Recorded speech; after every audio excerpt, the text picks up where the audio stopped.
자, 안녕하세요. 2021년 대비 임용보건, 기출보건 문제풀이 시간입니다. 자, 전반적인 문제 출제 경향에 대한 내용은 지금 여러분들이 궁금하신 사항은 아니라고 생각하기 때문에 일단은 그런 내용은 오리엔테이션 시간에 하도록 하겠습니다. 지금 시간은요, 빠르게 이번 시험 문제를 한번 검토해보고 내가 쓴 답이 어디까지 정답률 있게 점수가 주어질 것인가에 초점을 맞춰서 강의를 좀 들으시면 좋겠습니다. 자, 제일 처음 1번 문제부터 같이 풀어보도록 하겠습니다.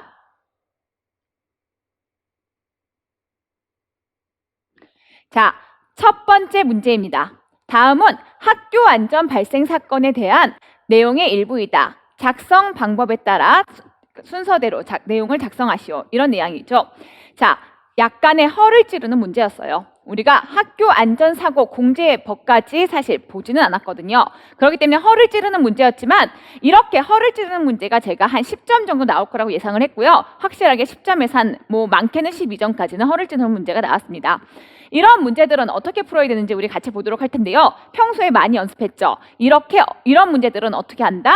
문제에서 답을 찾는다라고 이야기했어요. 그리고 일단 문제를 풀기 전에 유사 문제를 보시면요. 공무원 시험에 바로 직전에 유사한 문제가 나왔습니다. 저희가 공무원 시험을 원하지 않아도 준비해야 되는 이유 중에 하나인데요. 물론 법은 다른 법이 나왔어요. 산재보상보험법상의 보험급여를 묻는 문제가 나왔지만 역시 보험급여는 요양급여, 장애급여, 간병급여로 해서 유사한 명칭을 사용하고 이 유사한 내용들이 답을 고르는 게 나왔기 때문에 여러분들이 유사한 문제도 비슷하면 유추하는데 반드시 사용할 수 있으셔야 됩니다.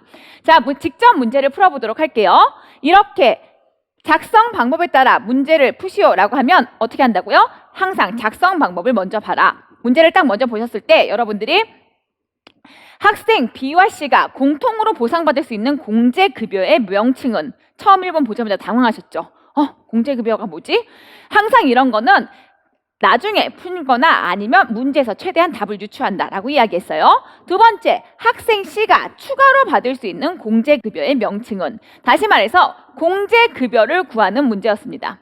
명칭을 찾는 문제였죠. 자, 공제급여 명칭 우리 같이 한번 찾아보도록 할게요. 학생 B예요. 학생 B에 대해서 보면은 학생 B는 일단 화상으로 통원 치료를 받았어요.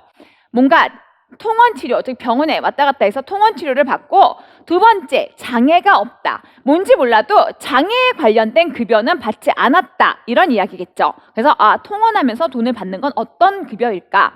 학생 C도 이제 공통적으로 받는 걸 찾아봐야 되겠죠. 화상을 입어서 대학병원 중환자실에 입원 치료를 받았어요. 그리고 피부 이식 수술을 받았죠. C는 입원 치료와 수술을 받았기 때문에 이렇게 통원하고 입원하고 수술 받을 때 받는 급여는 무엇인가? 라고 물어보는 거예요. 사실 직접적으로는 잘 몰랐어요. 하지만 문제를 계속 읽어보시면서 여러분들은 답을 유추하셔야 되는 거죠. 그 다음에 계속해서 학생 C를 읽어보는 거예요. 학생 C는 퇴원 후 간병이 필요 없다. 뭔지 몰라도 C는 일단 간병은 필요 없다. 간병과 관련된 급여는 제외하라. 이런 이야기겠죠. 간병이 필요 없고 상당 동안 재활치료를 받았다. 재활치료에 관련된 돈을 받았다. 그리고 요양을 모두 종료한 후에 일단 요양은 종료했다. 이런 건 뭐죠? 문제가 일단 있는 상태, 이런 상태에서 받을 수 있는 비용은 다 받았다. 이런 얘기가 되겠죠. 그리고 신체장애 12급 판정을 받았다. 다시 말해서 간병도 끝났고 요양도 끝났어요. 그런데 뭐가 남았어요? 장애가 남았다. 간병 안 받고 요양도 끝났기 때문에 장애가 남은 상태의 급여를 이야기하게 되는 거겠죠.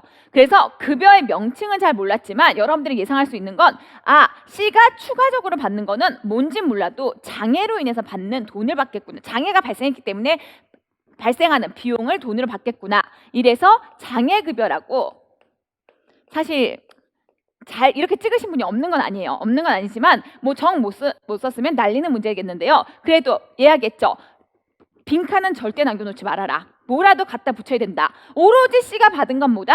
다 필요 없고 장애 판정만 받았다. 요양도 지금 끝났고 재활도 끝났잖아요. 그렇기 때문에 받을 수 있는 급여는 뭐다? 장애급여를 추가적으로 받을 수 있다. 그러면 통원, 입원, 수술은 무엇인가? 여기서 찾는 거죠. C는 일단은 간병 간병이 필요 없는 상태란 말은 만약에 간병을 받았다. 그럼 뭐예요? 간병급여가 나타나기 때문이에요. 그래서 간병급여도 또 만약에 간병이 필요했으면 받았을 거고, 그 다음에 재활치료를 받으면서 요양을 받았다. 요양을 받는 동안에 나오는 돈, 이 요양이 바로 통원, 입원, 수술 이런 것들이 되는 거거든요. 그래서 요양, 지금 이거는 요양을 종료한 후에 추가적으로 받는 거다. 그럼 이 사이에 이 말은 뭐죠?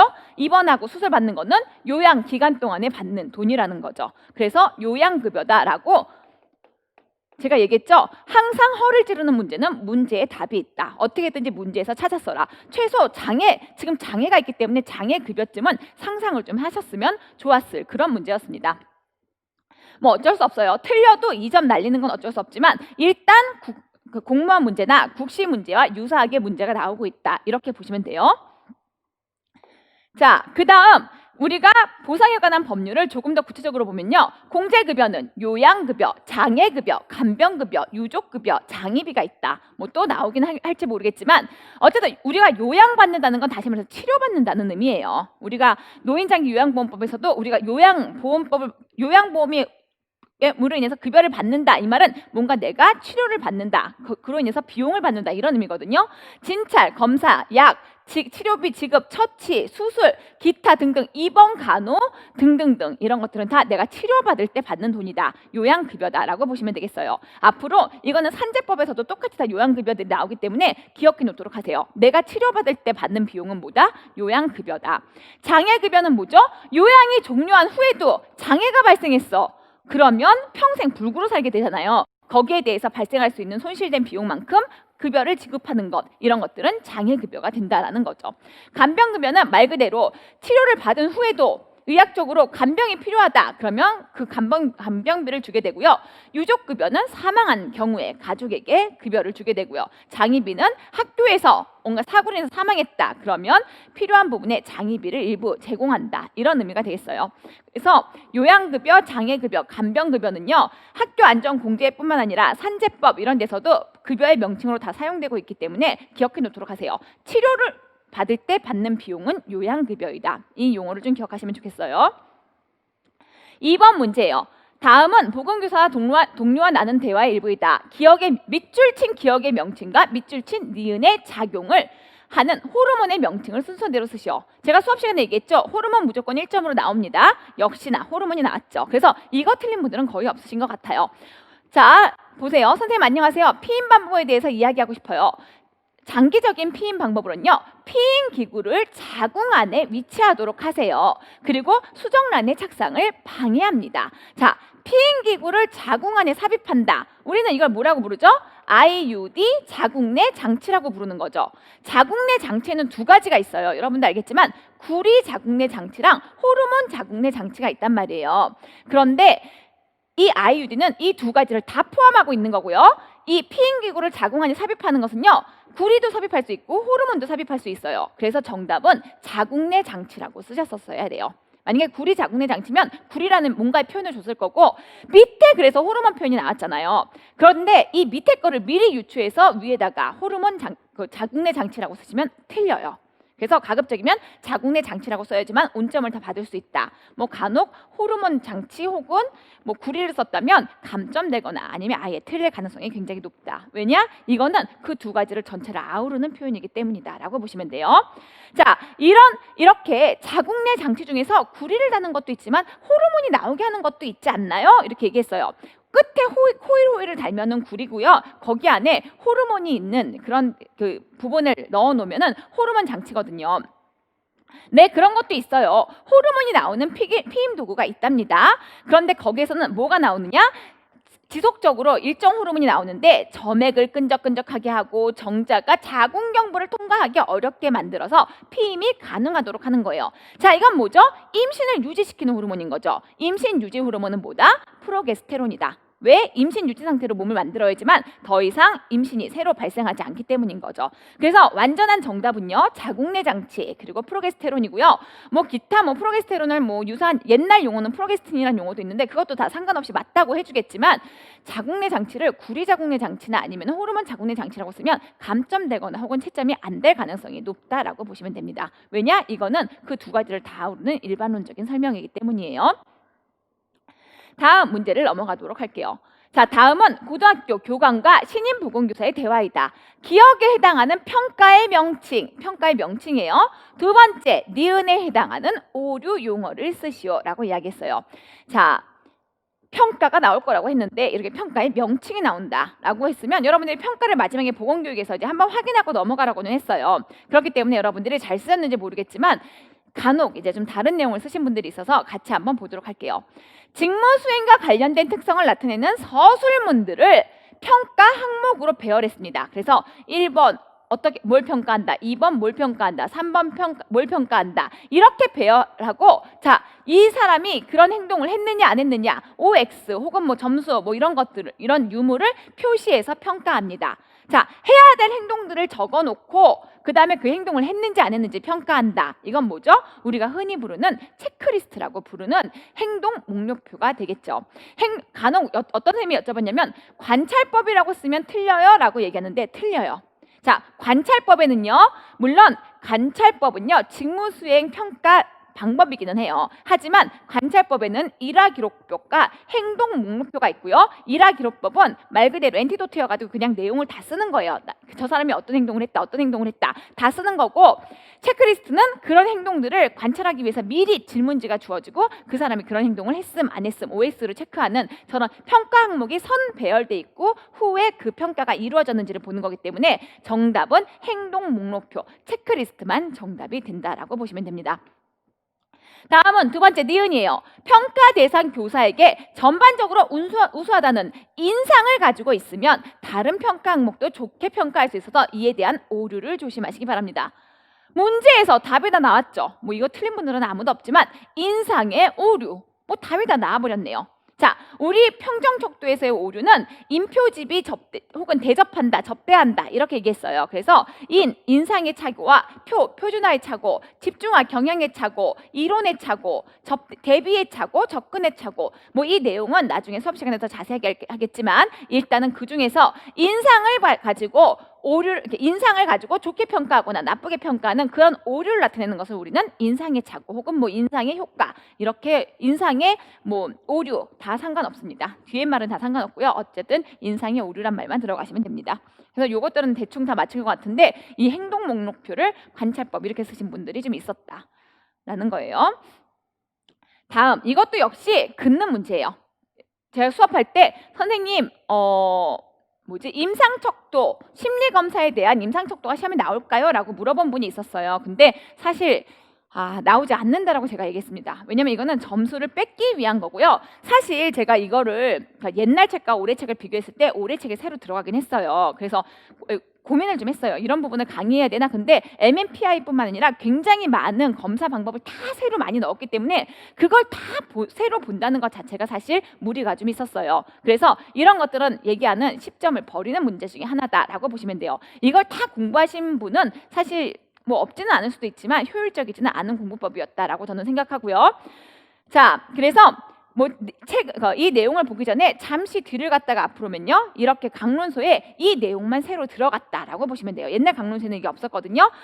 들어갔지만 구체적인 설명은 또 별로 없었어요. 강론소에서는 이 정도만 소개해주고 있었다. 그리고 이 내용을 넣었는데 제가 최근 이제 근무하시는 학교 보건선생님들하고도 좀 통화를 해봤는데 좀 말이 많으시더라고요. 왜냐하면 이런 학교에서의 심리검사가 지금 상담 교사의 업무이냐, 보건교사의 업무이냐, 보건교사가 사실 선별검사까지는 해주거든요. 어디까지 우리가 해야 되느냐, 문제가 굉장히 많은데 이렇게 문제에서 심지어 선별검사 도구의 방법까지도 물어보는 문제가 나오면 다소 업무에 혼란을 줄 수 있다라고 해서 좀 부정적으로 보는 문제 중에 하나였습니다.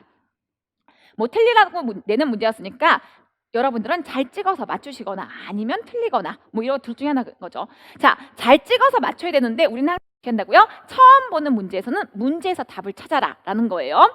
자, MMPI에 있어서 기억 부분을 보도록 할게요. 이 기억 부분은 뭐였어요? 임상척도와 타당도 척도로 구별되는데 그중에 임상척도, 다시 말해서 질병과 관련된 내용의 척도 부분이다라고 보시면 돼요. 그래서 여러분들이 열심히 읽으시면서 여기에 없는 질병의 명칭을 아무거나 하나 넣으셨으면 되는 거였어요. 물론 그중에 정답은 반사회성 척도긴 하지만 건강, 염려증, 우울증, 히스테리, 편집증, 강박증, 조현병, 경조증, 사회적 내향성, 남성 여성성. 그러면 뭐가 있을까? 뭐 공황을 써볼까? 불안을 써볼까? 편집도 있고 히스테리도 있고 강박도 있고 조현병도 있으니까 반사회성을 써볼까? 이런 것들은 어쩔 수 없이 여러분들이 좀 찍는 문제였다라고 보시면 돼요. 그런데 다른 선생님은 전화 주셔서 저 찍었는데 맞았어요 이러신 분이 있었어요. 대단하죠. 근데 어쨌든 이거는 어쩔 수 없습니다. 전 나가는 문제라고 보고요. 하지만 질병명을 쓰는 문제였기 때문에 빙크는 절대 남겨놓으면 안 된다. 어떻게 한다? 이걸 보고서 여기에 없는 질병 어떤 거라도 쓰였으면 좋았을 것이다 라고 보시면 좋아요. 다음은 이제 임상 척도가 나오고요. 타당성 척도예요. 타당성 척도도 역시 문제를 해서 답을 찾으셔야 되는 거죠.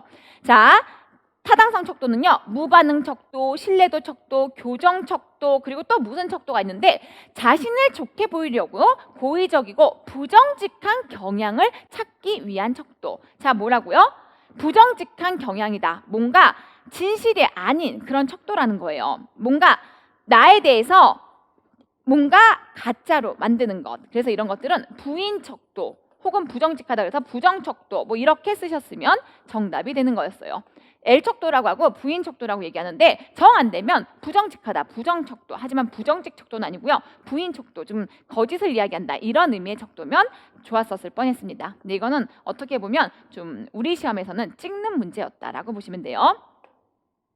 아까도 얘기했지만 질병에는 건강염려증, 우울증, 히스테리 여기서 나온 게 우리 시험에 반사회성이 나온 거죠. 남성, 여성성, 편집, 강박, 조현, 경조, 사회적 내향성이 있고요. 척도는 무응답 척도, 그 다음에는 뭐 비일관성 척도들, 비전형 척도, 그리고 기타 척도, 우리는 그 중에서 부인 척도, 부정 척도 이런 내용들을 여러분들이 쓰였으면 되는 거였습니다.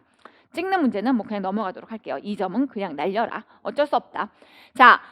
다음은 고등학교 보건교사와 학생의 상담 내용이다. 작성 방법에 따라 순서대로 서술하시오. 자, 이런 문제들은 여러분 틀리시면 안 돼요. 아까 얘기했듯이 3번 같은 문제는 날려도 돼요. 왜? 모두가 다 날리는 거니까 찍어서 맞추는 건 실력은 아니고 운이잖아요. 그 사람은 뭐 이제 붙을 때가 됐으니까 운도 작용을 하는 건데 이런 문제들은 여러분 반드시 찾으셔야 돼요. 답을. 얘기했죠. 절대로 그 어떤 실수도 용납되면 합격에서 멀어진다라고 얘기했어요. 작성 방법이니까 작성 방법을 항상 먼저 읽으셔야죠. 사회 불안장애, 우리 DSM-5 중에서 사회 불안장애가 지금 안 나왔기 때문에 나올 수 있다라고 얘기했잖아요. 사회 불안장애의 증상인 사회적 불안과 수행 불안이 있다. 이 문장을 내용에서 찾아서 각각 제시하시오라고 이야기했어요. 사회 불안장애는 여러분 생각해 보도록 할게요. 기본적으로 우리는 인간이 불안할 때 어떤 사실이 있고 감정이 있습니다.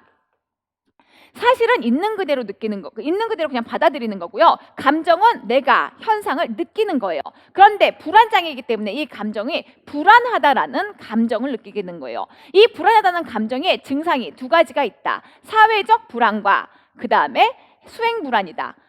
한국말에서 답을 찾으시면 돼요. 사회적 불안이다. 그런 건 뭐죠? 사회화됐다. 인간이 사회적으로 문제가 있다. 이건 어디에 문제가 있는 거예요?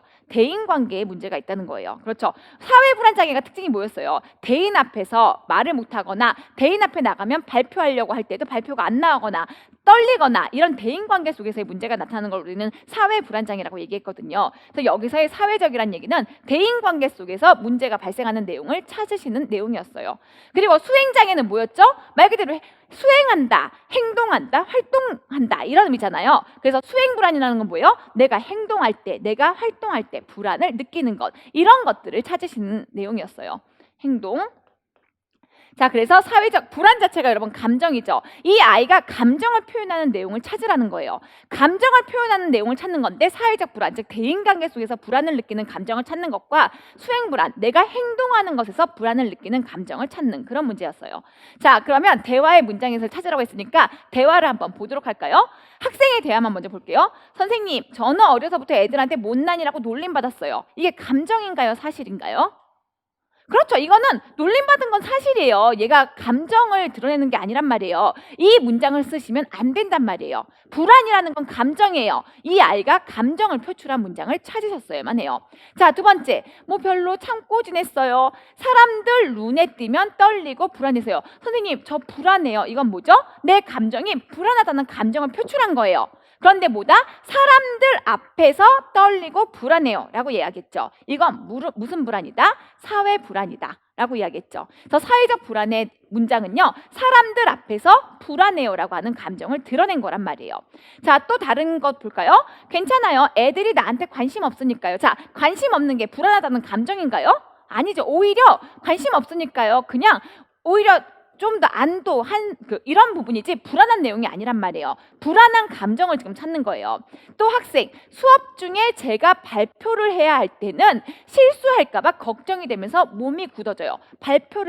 자, 걱정되고 몸이 굳어져요. 불안한 거 맞죠? 감정인 거죠. 선생님, 저 걱정돼요. 저 되게 몸이 막 불안해서 몸이 굳어져요. 내 감정, 불안하다는 감정을 드러내는 거란 말이에요. 불안의 감정을 드러내는데 언제? 발표할 때 불안하다. 뭐죠? 내가 뭔가 행동할 때 불안하다.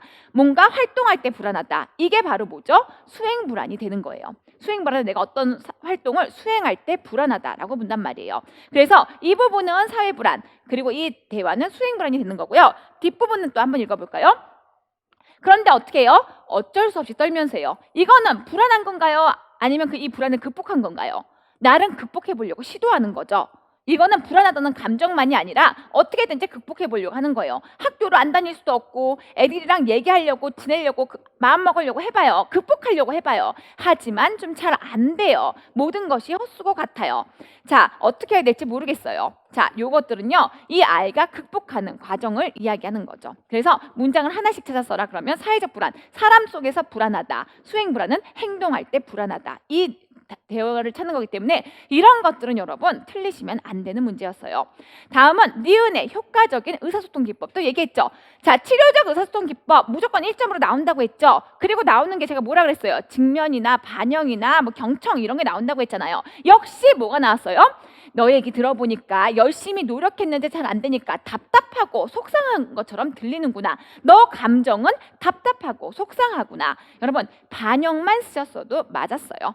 왜냐면 A 강론서에는 반영의 이 감정의 반영이 들어가 있고요. B 강론서는요, 반영의 감정의 반영, 내용의 반영들이 다 분류돼서 나와 있기 때문에 반영만 쓰셔도 맞고요. 그 다음에 감정의 반영이라고 쓰셔도 맞는다라고 보시면 돼요.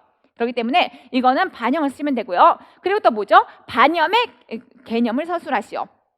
자, 여러분, 이건 반드시 기억하셔야 돼요. 문제에서 서술할 것이요. 그러면 서술을 반드시 해주셔야 돼요. 뭐뭐이다 아니다. 이거는 인상이에요. 서술할 거 그랬는데 딱 이렇게만 쓰시면 안 된단 말이에요. 명칭을 쓰고 그럼 반영 이렇게 쓰시고요. 개념을 서술할 것. 반영의 개념은 뭐죠? 대상자 입장에서 대상자에게 관심이 있음을 나타내는 것으로, 이건 강론서에 있는 표현 그대로예요. 대상자의 말의 느낌을 간호사가 혹은 보건교사가 다 상관없어요. 다른 말로 다시 표현하여 반영해 주는 기법이다. 되돌려 주는 기법이다. 그리고 이로 인해서 대상자는 자기 이해를 돕고 대상자가 이해받고 있다는 인식을 주는 기법 중 하나이다 라고 쓰시면 좋아요. 요 내용, 여기 가운데 있는 대상자의 느낌을, 대상자의 말을 통해서 그의 느낌을 간호사가 다시 다른 말로 다시 표현해 주는 것이다. 이런 내용이 들어가면 맞는 지문이 돼요. 그래서 요것들은 반영의 설명만 잘 쓰시면 되는 거였어요. 이런 거 좀 문장을 좀 찾으실 수 있으셨어야 됐어요. 다음 문제예요. 다음은 출산 휴가 중인 국어교사와 보건교사의 SNS 대화 내용이다. 작성 방법에 따라서 설명하시오. 자, 작성 방법은요, 기억의 평가의 명칭, 평가를 찾아보고요, 니은의 명칭을 쓰고 이유를 서술하고 디귿을 나타내는 반사의 명칭을 쓸 것이요. 이라고 같이 보도록 할게요. 기호부터 볼게요. 출생 후 1분과 5분에 각자 5가지 항목을 0에서 2점으로 배점해서 10점 만점으로 평가한다. 자, 이거 뭐죠? 아프가 스코어 평가잖아요. 자, 이거 다 썼을 거라고 봐요. 선생님, 저 아프가만 썼는데요. 아프가 스코어라고 안 썼어요. 괜찮아요. 일단은 아프가만 쓰시면 어느 정도의 점수는 다 받게 될 거예요. 하지만 아프가, 점수평가 이렇게 쓰는 게 가장 좋은 정답인 거죠. 자, 그 다음에 두 번째 니은으로 갈게요. 아이 젖꼭지에서 우유가 나와요. 자, 아이 젖꼭지에서 젖이 나와요. 우리는 이걸 뭐라고 부른다고요? 마유라고 부른다. 기억나시죠? 자, 위치 밀크라고 하는 마녀의 우유 이렇게 해가지고 마유라고 부르는데 이 마유가 나타내는 이유가 무엇일까요? 우리 뭐라고요? 여성 호르몬이 엄마 모체에 있던 여성 호르몬이 출산 직전에 아이에게 전달되는 과정에서 그 여성 호르몬이 아이 몸에 남아 있다가 우유가 나온다라고 이야기했잖아요. 그래서 그 나오는 호르몬이 보다 임신 중 모체로부터 무슨 호르몬? 프롤락틴이 여러분 키워드예요. 프롤락틴이라는 용어가 들어가야 돼요. 너무 막연히 성 호르몬, 여성 호르몬 이렇게 쓰시면 온점을 다 받기가 곤란해요. 프롤락틴이 태아 체내에 들어가서 젖샘에 작용해서 소량의 젖분비를 일으키고 2, 3주가 지나면 소실되는 현상이다. 뭐 나타나는 이유는 소량의 젖분비가 나타난다. 여기까지만 쓰시면 됐어요. 자, 그리고 또 다른 강론세는 어떻게 나왔냐면요. 임신 말기에 어머니의 성호르몬이 아이에게 전달되어 신생아 혈액 속에 여성 호르몬의 농도가 높아지는데 그중에 이제 에스트로겐, 프롤락틴의 모든 농도가 더 높아지는데 그중에서 프롤락틴의 영향을 받아서 아이에게 젖이 나오고요. 생후 2개월 내에 아기의 혈액 속에서 2주죠. 생후 2주 내에 아이의 혈액 속에서 프롤락틴 수치가 감소되면서 소실된다라고 나와 있어요. 그래서 여러분들은 물론 여성 호르몬을 다 쓰셔도 괜찮아요. 어쨌든 엄마의 모체의 여성 호르몬이 아이에게 다 전달돼요. 그래서 아이는 성이 아직까지 뚜렷하지가 않잖아요. 2차 성징이 일어나지 않았기 때문에. 하지만 여성 호르몬을 일단 높게 가지고 있어요. 남자도 젖이 나온단 말이에요. 그중에 어떤 호르몬? 프롤락틴에 의해서 모유가 나온다. 아이에게 마유가 나온다라고 보시면 되겠어요. 그래서 여성 호르몬 다 쓰시는 건 좋지만 프롤락틴이라는 키워드를 좀 넣어주셨어야만 해요. 그렇다고 이유를 서술할 것이니까 프롤락틴 이렇게 하나만 쓰시면 안 돼요. 서술하셔야 돼요. 동사로 끝내야 되는 거죠. 그리고 디귿의 반사를 보도록 할게요. 손가락으로 아이 입 옆에 오른쪽 뺨을 건드리니 아이가 오른쪽으로 고개를 돌립니다. 자, 아이들 오른쪽을 건드리면 오른쪽으로 돌려요. 왜? 뭔가 젖을 빨기 위한 반응을 하는 거잖아요. 자, 이게 책마다 용어가 조금 달라요. 고개를 돌리는 걸 근저반사라고 하는 책도 있고요. 고개를 돌리는 걸 포유반사라고 해요. 이 포유반사는 또 다른 책에서는요. 아이에게 뭔가 손가락을 넣었을 때 쪽쪽쪽 빠는 빨기 반사, 흡철 반사를 포유 반사라고 하는 책도 있거든요. 그래서 결론은 뭐다? 근저 반사, 포유 반사 각각 써도 다 맞는 정답으로 해주게 될 거예요. 그래서 이 둘 중에 하나만 쓰시거나 다 쓰시거나, 왜냐면 책마다 강론서마다 조금 번역한 표현이 다르기 때문에 이 두 가지는 다 맞는 정답이 될 것이다 라고 보시면 돼요. 자, 다음 문제를 볼게요. 폐도 나올 거라고 예상했는데 바이러스성 폐렴이 나와버렸어요. 자, 다음은 보건교사가 2학년 학생과 상담한 내용이다. 작성 방법에 따라서 순서대로 서술하시오. 일단 여러분, 니은, 디은은 버리는 문제라고 보시면 돼요. 우리가 버리는 문제 한 10점 주어진다고 했죠? 니은은 맞출 수가 없는 문제였어요. 여러분들이 맞추려고 노력한다고 해서 뭐 절대로 뭐 상상해서도 골라지지 않는 문제였기 때문에 뭐 버리는 문제다. 디귿 정도는 우리 책에 있었기 때문에 써볼 수는 있었겠죠. 기억하시는 분들은. 한번 내용을, 작성 방법도 보도록 할게요. 기억에서 삼출액의 양과 관련하여 나타나는 기침의 양상을 제시할 것. 자, 기침의 양상을 한번 보도록 할게요. 그리고 이 두 번째, 니은에 들어갈 효소의 명칭. 무슨 효소는 아제로 끝나는 것들이 다 효소였죠. 그리고 괄호 안에 디귿에 들어갈 물질의 명칭을 순서대로 쓰시오. 니은과 디귿을 한번 찾아보도록 할 거고요. 밑줄 친 리을의 이유를 서술해 보도록 할 거예요. 자, 같이 한번 보도록 할게요. 바이러스성 폐렴. 우리 폐렴은요, 세균성 폐렴과 바이러스성 폐렴, 그리고 뭐 기타 폐렴이 있었는데, 마이코플라즈마성 폐렴, 폐렴의 종류는 여러 가지가 있었는데, 바이러스성과 세균성 폐렴, 이 두 가지를 비교하면 어떻게 되죠? 세균성 폐렴은 직접적으로 세균이 들어와요. 그래서 고열이 발생하고요. 그 다음에 객담이 발생해서 마른 기침이 초기에 나타나다가 나중에 객담이 심해지면서 젖은 기침이 발생해요. 그런데 바이러스성 폐렴은요, 바이러스는 세균보다는 상대적으로 악독화가 약하거든요. 그렇기 때문에 고열은 발생하지 않고요. 기침도 객담 이런 것들이 많이 발생하지 않아요. 없다가 아니라 거의 없는 상태에서 기침이 발생하기 때문에, 자, 객담이 많은 기침은 여러분 그르렁 하는 기침이에요. 이런 막 클락클락 하면서 막 가래 빗고 막 이러시는 아저씨들 있잖아요. 이런 분들은 젖은 기침인데, 그런 거 전혀 없이 그냥 계속 캣캣캣 그냥 깨끗한 소리가 나는 마른 기침들, 이런 기침들은 바로 바이러스성 폐렴, 이런 식으로 객담이 거의 없는 상태에서 나타나는 기침이다라고 보시면 돼요. 그래서 여러분들이 1번에 마른 기침이라고 쓰신 분이 있어요. 좋아요. 드라이 커프 괜찮은데 삼출액의 양과 관련해요라고 했기 때문에 삼출액의 의미도 좀 써주시면 돼요. 마른 기침이 왜 나타난다? 가래가 거의 없기 때문에 마른 기침이 나타난다. 그래서 가래가 거의 없는 마른 기침 이렇게 써주시는 게 좀 더 정답에 가깝고요. 마른 기침이라고 아마 썼어도 많은 분들이 많이 놓치신 문제였기 때문에 정답 처리를 했을 가능성이 높다라고 보시면 돼요. 하지만 삼출액 양에 대해서도 언급은 해주시는 게 온점에 가까운 점수를 받는다라고 보시면 돼요. 다음은 니은 안에 들어간 효소. 자, 도저히 여러분 풀 수 없는 문제예요. 이거 풀려고 너무 많은 시간을 들이지 말란 말이에요. 자, 프레드니손을 처방했어요. 프레드니손은 어떤 얘기인가요? 글루코코르티코이드, 다시 말해서 코티졸 역할을 하는 약물이에요. 지금 다 설명은 주고 있어요. 하지만 우리가 풀 수 없는 거예요. 자, 프레드니손은요 뭐다? 여기다 여기다 쓰면 다 보일지 모르겠지만 한번 같이 보도록 할게요. 프레드니손은요 우리가 말하는 어떤 약물이에요? 스테로이드 제제잖아요. 우리 스테로이드 약물 약물 중요하다라고 얘기했잖아요. 그리고 스테로이드 많이 쓰면은 뭐가 발생한다? 쿠싱 증후군 같은 부작용이 발생한다라고까지 얘기했어요. 자, 쿠싱 증후군, 그러니까 스테로이드 중에서 코티졸이라고 하는 성분과 유사한 약물을 대거 투여하라고 이야기했어요. 그러면 코티졸이 우리 뭐예요? 코티졸은 우리가 항염작용을 하잖아요. 항염작용을 하는 호르몬이잖아요. 그렇기 때문에 코티졸로 인해서 항염작용이 일어나요. 자, 어떤 방식으로 항염작용이 일어나는지 한번 써보라는 거예요. 여러분 못 맞춰요. 자, 어떤 작용인지 한번 들어볼게요. 여러분이 맞추실 수 있었나 한번 보도록 하세요. 세포가 있어요. 기본적으로 인간이 세포막이 있잖아요. 우리 여러분 항염작용, 그러니까 염증작용 우리 어떻게 일어나죠? 기억나시나요? 염증작용 어떻게 일어나요? 손상을 입었어요. 그럼 어떻게 되는 거죠? 그 손상 부위에 세포가 파괴되면서 거기에서 염증 매개물질들이 나오잖아요. 염증 매개물질들은 염증을 악화시킨다 그랬죠. 발열, 발적 등등이 일어나면서 그로 인해서 염증이 심화되면서 염증 반응이 일어난다는 말은 뭐예요? 다시 말해서 치유가 일어난다는 뜻이란 말이에요. 치유가 일어나면서 이제 깨끗하게 사라지는 건데 항염작용은 그런 염증작용을 억제시키는 거예요. 어떻게 억제시키느냐 보면요. 이렇게 세포가 있으면 세포벽에 세포막이 있어요. 들어만 보세요. 도저히 우리가 맞출 수 없는 문제예요. 세포막에 여러분 여기서 있는 것처럼 세포막에서요.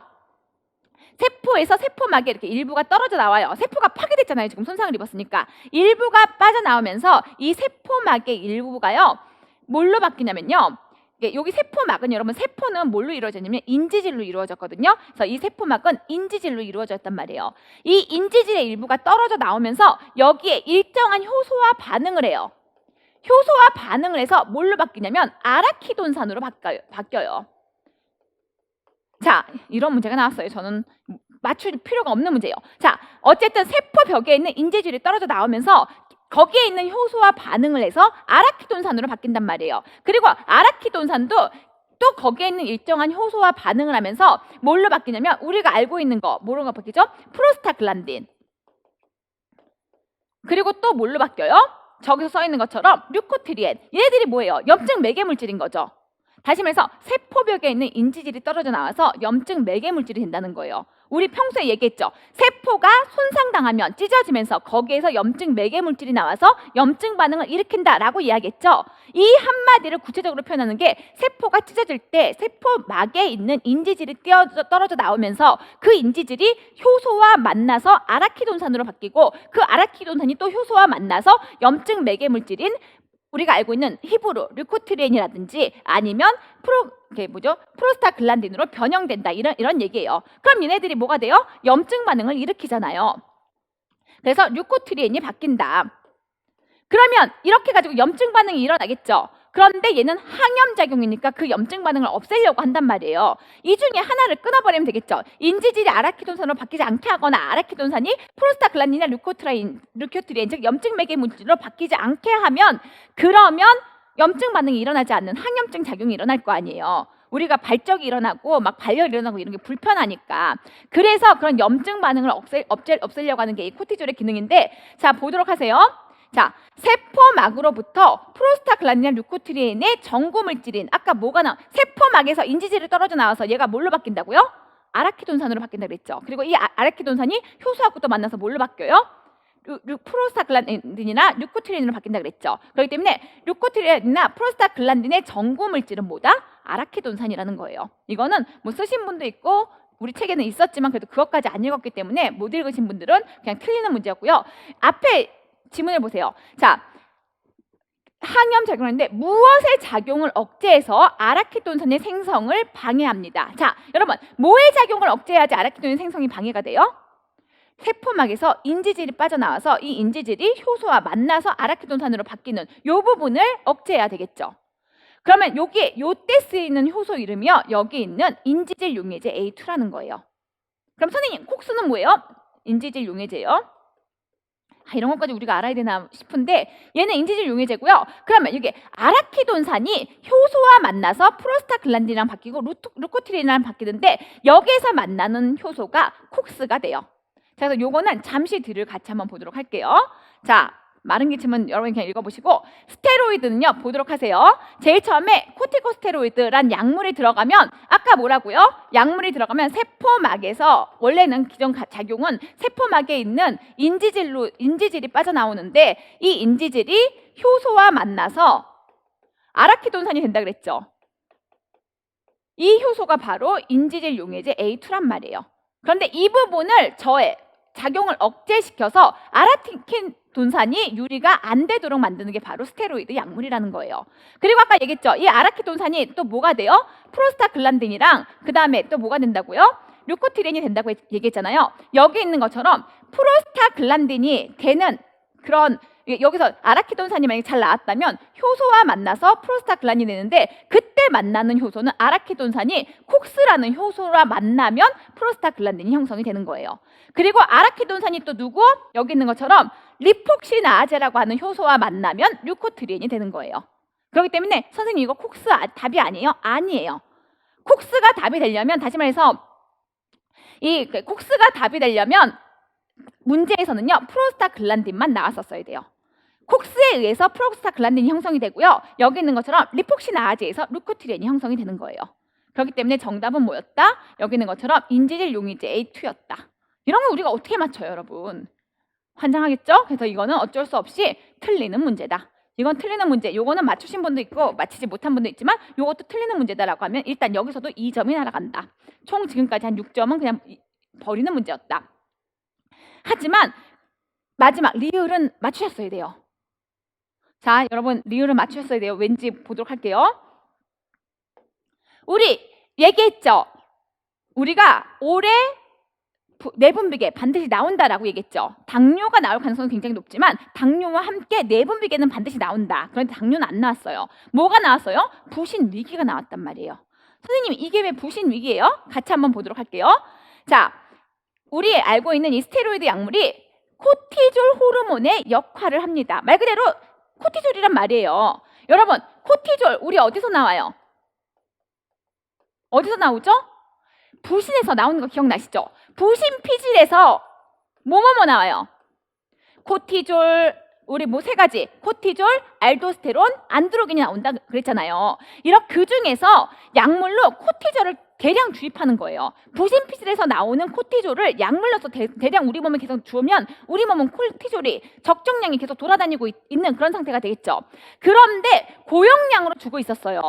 그러다가 갑자기 중단했어요. 그러면 위험 상태가 나타난대요. 여러분 이거 굉장히 위험한 상태거든요. 실제로는 절대 이 코티졸을 먹을 때는요. 절대로 무조건 끊으면 안 된다고 무조건 병원 오시라고 그렇게 얘기해요. 만약에 함부로 끊었다면. 보세요. 우리 몸에 코티졸이 많았어요. 그러면 부신에서 뭔가 제대로 된 기능을 하고 있는 거죠. 근데 약물을 갑자기 끊었어요. 그럼 뭐죠? 코티졸이 감소가 되겠죠. 우리 몸에. 여러분 갑자기 코티졸이 감소가 되면 어떤 상태가 되죠? 그렇죠. 부신기능 저하증이 사실 코티졸이 안 나오는 거잖아요. 부신기능 저하증과 같은 상태가 되다가 이게 급성으로 갑자기 확 줄어들면 뭐가 발생해요? 부신 위기가 발생한단 말이에요. 그래서 이거는 그 부신 위기를 급성 부신 부전이라고도 부르고요. 부신 위기라고도 부르는데요. 갑자기 코티졸을 끊어준다. 그러면 어떻게 돼요? 부신기능 저하증 증상이 나타나면서 이로 인해서 부신 위기가 나타난단 말이에요. 이게 굉장히 여러분 부신 위기는 이게 보이겠지만 요거 부신 위기까지만 여러분 쓰시면 되는데 서술할 것인가 부신 위기 발생 위험이 증가한다 이렇게 서술을 하시면 되고요. 부신 위기는요 저일량성 저혈압으로 인해서 쇼크로 사망까지도 하는 급성 상태예요. 그래서 굉장히 위험하단 말이에요. 그런데 어떤 분이 저한테 물어봤어요. 선생님 고용량으로 투여다가 갑자기 중단하면 이거 항염증 염증이 악화되기 때문에 위험하다 이렇게 썼는데 안 되나요? 안 돼요. 여러분 염증이 악화됐어요. 그럼 다시 코티졸 주면 돼요. 그거는 그렇게까지 위험한 상태가 아니란 말이에요. 이거는 정말 이머전시거든요. 고용량인데 갑자기 절대 줄이면 이머전시로 시간 얼마 안 지나서 사망할 수도 있단 말이에요. 그래서 도대체 왜 사망하는가? 부신 위기 때문에 사망한다라고 해서 부신 위기란 말이 혹은 급성 부신 부전이란 말이 들어가 있었어야 돼요. 자, 여기에 대한 내용 아까 봤고요. 이 부신 위기는요, 여기도 보이겠지만 이거는 제가 양리학책에서 찾은 거예요. 양리학책에 이렇게 이건 뭐냐면요, 스테로이드 관련 질환들이 설명이 쭉 나와 있거든요.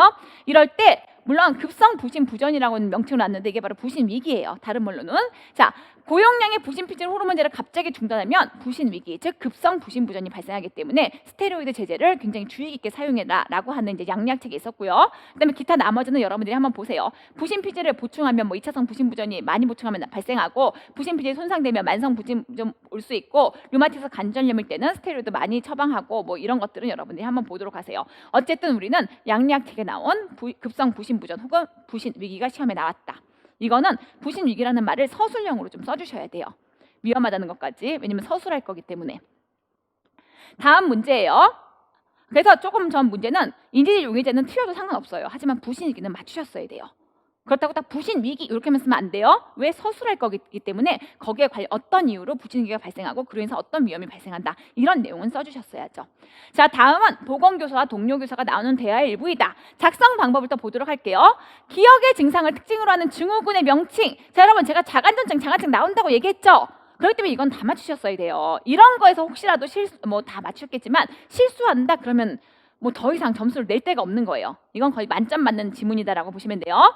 그런데 간혹 선생님 이거 헬프 증후군인데 헬프만 썼는데 증후군 안 썼는데요? 괜찮아요. 왜? 문제에서 증후군의 명칭을 제시할 것이라고 주어졌기 때문에 헬프만 쓰셨어도 괜찮아요. 자, 자관전증에서 밑줄 친 니은으로 진행되었음을 확인할 수 있는 특징적인 증상 징후. 니은에 다시 말해서 자간전증이 자간증으로 진행될 때 어떤 증상이 더 동반되느냐 이런 걸 묻는 문제였고요. 세 번째, 디귿은 동료 교사가 잘못 이해했다. 왜? 뭐죠?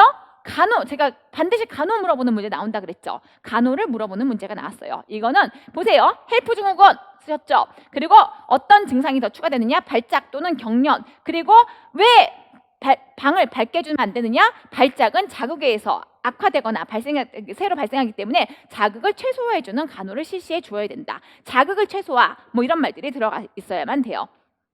요거는 다 맞추셨을 거라고 보고 넘어가도록 할게요. 다음은 9번이에요. 다음 보건교사가 학생의 가족을 사정한 자료이다. 작성 방법에 따라 순서대로 하시오. 우리 공무원 문제 많이 풀어봤잖아요. 공무원 문제를 제가 엄청 많이 분석을 했는데 공무원 문제는 가계도, 사회 지지도, 그리고 주발 어디 있죠? 여기 있나요? 이 분들이 시험 문제, 이 분이 시험 문제 제일 많이 나왔어요. 그러니까 결국 우리가 문제 계속 오리오리 풀었잖아요. 그 문제들이 반복돼서 나오는 거예요. 그런데 선생님 관계가 시험에 나올 줄 몰랐어요. 보셨어야죠.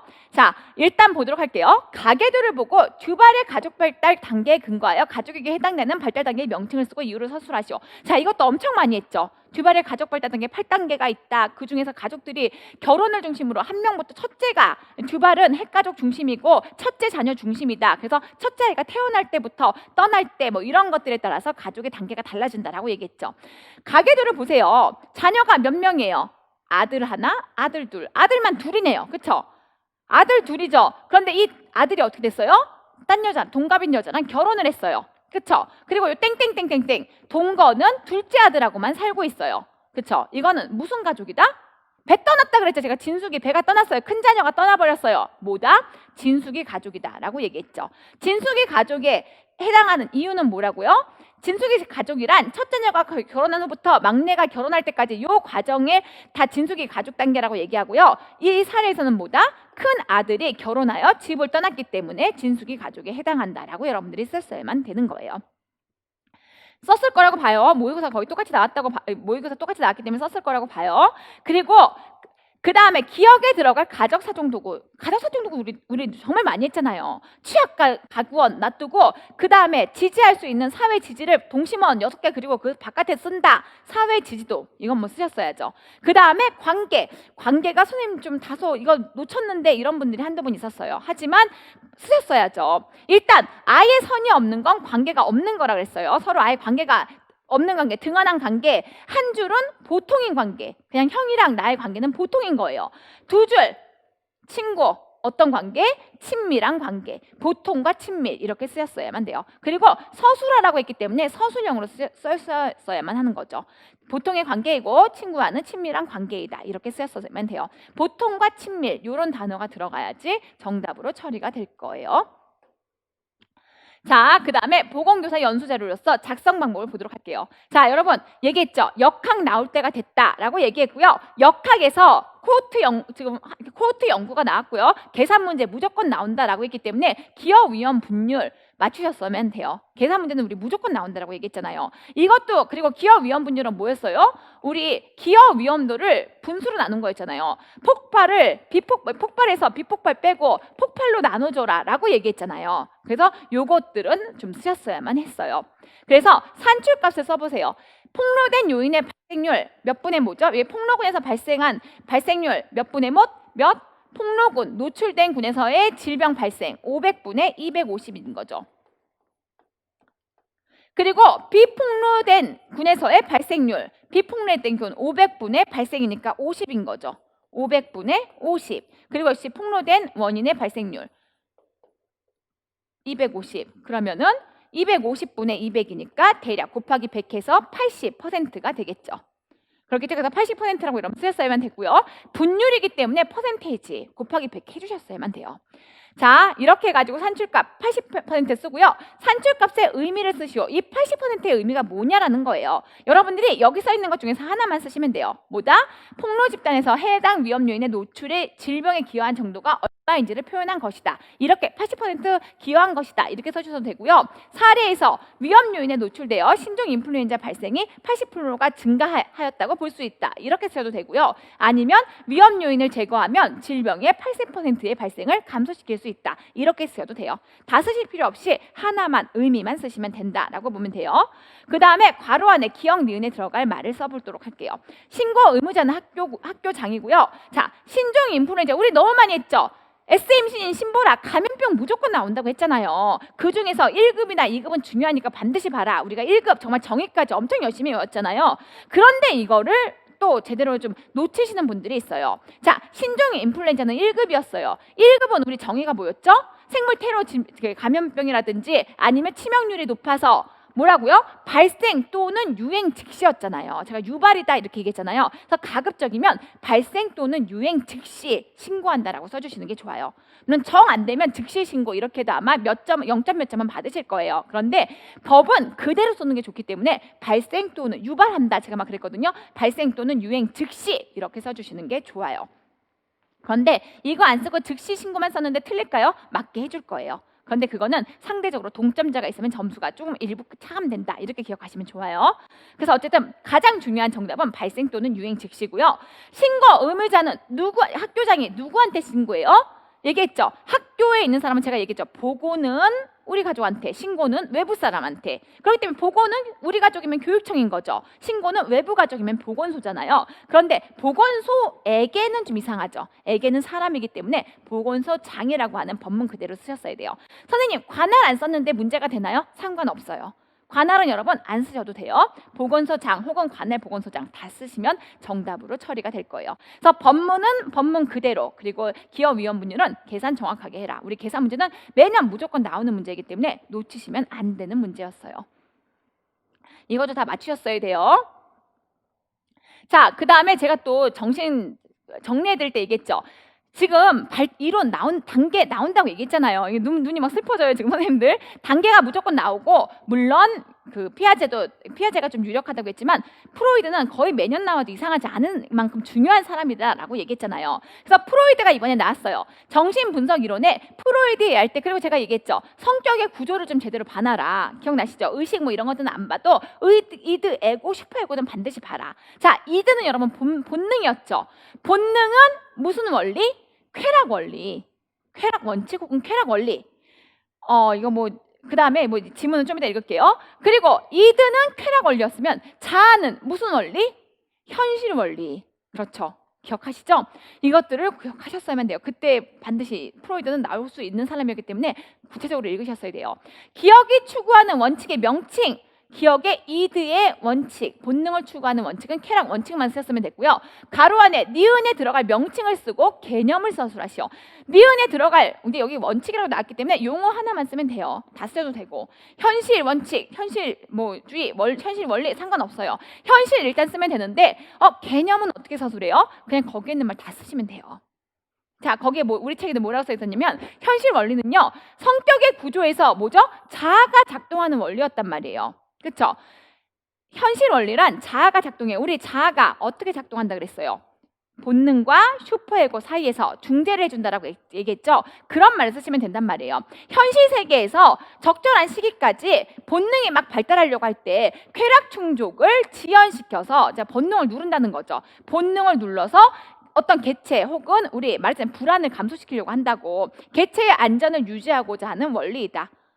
자, 어떤 걸 써야 되냐면요, 현실 속에서 이드, 슈퍼에고를 조율하는 역할을 한다. 특히 이드의 만족을 지연시키는 그런 역할을 한다. 이런 개념을 쓰시면 돼요. 책에 있는 거 그냥 열심히 쓰시면 되는 거였단 말이에요. 그리고 디귿에 해당하는 방법의 명칭을 써보도록 할게요. 자, 제가 또 우리 얘기했죠. 우리 프로이드, 그러면 뭐가 있어요? 꿈자전저 기억나시죠? 프로이드의 방법, 꿈자전저 이랬잖아요. 뭐였죠? 꿈의 분석, 자유현상, 전이 분석, 그 다음에 저항. 그렇죠. 이 중에서 뭔가 보세요. 치료 과정은 꿈자전저인데, 자, 꿈자전거인데 어떤 의식적 점검이나 검열 없이 떠오르는 생각대로 느낌을 그대로 언어하는 것. 자, 과거에 꿨던 꿈을 자꾸 반추하는 것, 이거는 꿈의 분석이었고요. 카우치에 누워가지고 자, 지금 생각나는 거 아무거나 다 얘기해 보세요. 이건 뭐였죠? 자유연상이었다고요. 그리고 그 사람이 어떤 전의를 가지고 있는지, 어떤 저항을 가지고 있는지 자꾸 분석하는 것, 이게 바로 뭐다? 정신분석의 치료 과정이었단 말이에요. 그래서 이거는 자유연상이라고 쓰셨어야만 돼요. 이런 건 여러분 실수하시면 안 돼요. 무슨 말인지 알겠죠? 자, 그 다음에 12번이에요. 다음은 보건교사가 학생의 가족을 사정한 자료이다. 작성 방법에 따라 순서대로 서술하시오. 자, 이런 것도 여러분 틀리는 문제예요. 어쩔 수 없어요. 물론 대부분 상상으로 맞추셔가지고 다 많이 맞추시긴 하셨어요. 그런데 이것도 역시 유추하거나 찍어서 묻는 문제고요. 왜냐면 정확하게 우리가 알 수 없잖아요. 미국 질병통계센터가 제시한 전파 경로별 주의는 무엇인가? 물론 다룰 수는 있어요. 하지만 이거를 달달달 외우기가 쉽지 않기 때문에 스쳐 지나가는 그런 내용이란 말이에요. 그래서 기억의 전파 차단, 결핵과 홍역의 전파 차단을 위해서 우리가 할 수 있는 주의의 명칭을 쓰시오. 자, 얘를 차단하기 위해서 뭘 썼어요? 마스크를 착용했단 말이에요. 마스크는 우리가 어떤 전파를 예방하기 위해서 차단하는 거죠? 공기 전파를 예방하기 위해서 차단하는 거란 말이에요. 그래서 여기는 공기주의가 답이 돼요. 뭐 공기 전파주의 상관없어요. 뭐 이거 번역하는 내용에서 공기주의, 공기전파주의 이렇게 했기 때문에 공기란 말만 들어가면 일단 맞는 거고요. 요거는 마스크를 통해서 유추해 봐야 되는 거다. 뭐 안 되면은 얘도 틀리는 거죠. 현재까지 완전히 틀리는 거는 한 7점 정도 나간다라고 보시면 되고요. 자, 그림 1에 감염 회로를 적용할 때 밑줄 친 니은은 감염원과 어떤 요소의 고리를 끊는 것인가? 자, 우리 감염 경로 기억나시죠? 우리 열심히 외웠잖아요. 채소가 싫어요. 막 나는 탈출해서 채소 탈출, 이렇게 파가 숙주에 침입했대 뭐 딱 얘기했잖아요. 채소 탈출, 파, 채소 탈출한 파가 맞나요? 숙주 침입했더니 숙주였다. 이렇게 얘기했잖아요. 요거 중에 하나를 쓰는 거란 말이에요. 채는 병원체, 소는 병원소. 이게 감염의 정달 경로였잖아요. 탈출, 병원체로부터의 탈출, 병원소로부터의 탈출, 전파. 그쵸? 그리고 숙주로의 침입, 숙주의 감염력 및 면역력 혹은 숙주의 감염, 이 중에 하나였단 말이에요. 자, 한번 보도록 할게요. 니은과 디귿의 이 연결고리가 어떤 건지 한번 보도록 할게요. 그리고 디귿의 개념을 설명해 보도록 할게요.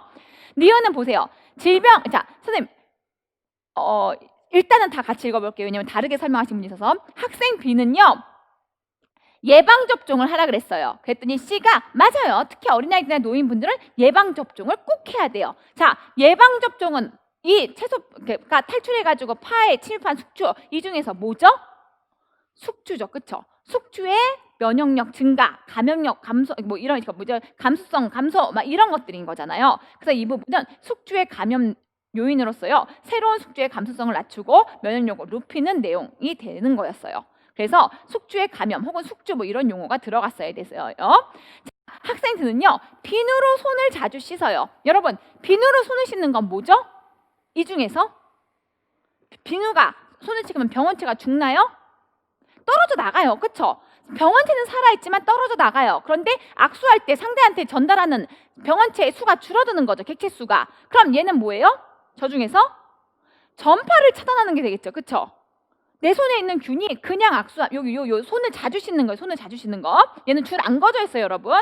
얘는 전파를 차단하는 거란 말이에요. 전파 차단하는 건 뭐예요? 균을 죽이는 게 아니에요. 단지 균의 객체 수를 줄여서 상대와 악수를 할 때 전달되는 그 양을 감소시키는 거란 말이에요. 손을 씻는 건 전파 차단이에요. 그리고 손 소독제를 사용합니다.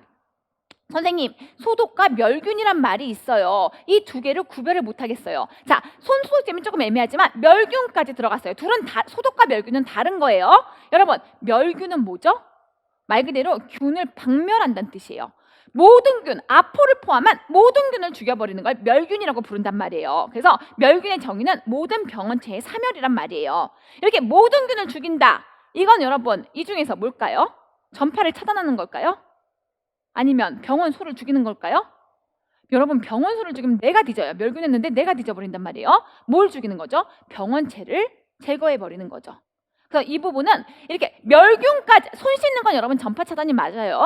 그런데 멸균까지 시킨다. 모든 균을 박멸해버린다. 다 죽여버린다. 이거는 균의 전파 경로를 없애는 게 아니에요. 전파 경로를 없애는 건 여러분, 만약에 내 코로 들어오면 내 코만 막으면 돼요. 그쵸? 하지만 뭐다? 균을 죽이는 거기 때문에 병원체의 병원체의 연결고리를 끊는 것이다. 이렇게 기억하시면 좋아요. 균을 죽이는 거기 때문에. 그리고 멸균의 정의는요, 이거는 우리 기본 간호 책에 나와 있는 거예요. 병원성을 불문하고 모든 미생물을 죽이는 것. 미생물을 완전히 제거하여 무균 상태로 만드는 것을 멸균이라고 부른다. 간혹 다른 책에서는요, 여기 있는 것처럼 아포를 완전히 제거하거나 파괴하는 것까지도 포함해서 멸균이라고 부른다라고 이야기하고 있어요. 그러니까 이런 것까지는 여러분 쓰실 필요가 없고요. 멸균을 쓰세요. 그럼 뭐라고요? 병원체 혹은 미생물을 완전히 제거해서 무균 상태로 만드는 것이다. 이렇게 쓰시면 좋았어요. 그래서 이것도 여러분 공기주의를 제외하고 나머지는 다 쓰실 수 있으셔야 됐어요. 멸균도 균을 박멸, 무균 상태 뭐 이렇게 여러분 쓰시면 좋았어요. 자, 여기 보시면 질병관리본부에서 우리 전파 경로별 주의가 나왔는데요. 원칙은 표준주의, 그냥 기본적으로 표준적으로 전파를 차단하고, 그 다음에 전파 경로별 주의에서는 아까 얘기한 것처럼 공기주의도 있지만요, 추가적으로 접촉주의와 비말주의가 있어요. 자, 접촉주의는 말 그대로 직접 간접적으로 접촉하지 말게 해라, 뭐 손잡거나 이러지 말아라. 비말주의는 그 앞에서 기침, 대책이, 대화 이런 것을 하지 말아서 조심해라. 공기주의는 사람 간 공기 전파가 일어날 수 있는 모든 경로를 제거해라. 그래서 거기 사례로 나온 게 홍역, 결핵, 수도, 폐렴 이런 것들은 공기주의로 나왔고요. 비말주의는 디프테리아, 인플루엔자, 헤모필러스 인플루엔자, 유행성 이하선염 그리고 등등등 굉장히 많은 그런 질병들이 구별되어 있었어요. 그래서 이것들은 들어만 놓도록 하세요.